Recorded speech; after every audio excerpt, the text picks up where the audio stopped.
How to reset Fitbit Versa 3 to factory settings.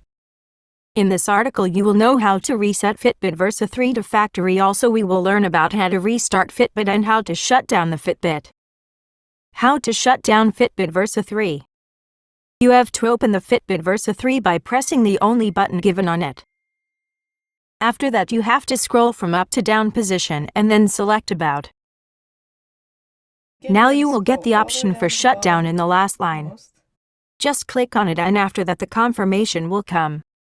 Once you will confirm it, your Fitbit Versa 3 will shut down. How to restart your Fitbit Versa 3.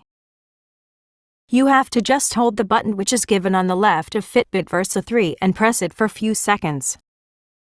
When you will see the logo of Fitbit Versa, it will be restarted. How to reset Fitbit Versa 3 to factory settings.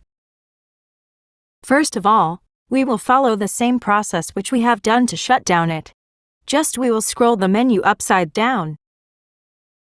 After scrolling we have to tap on the About menu. Now we will see that the first option in the menu is for factory reset. We will just select it and tap yes on the confirmation prompt. The process of reset to factory settings will begin.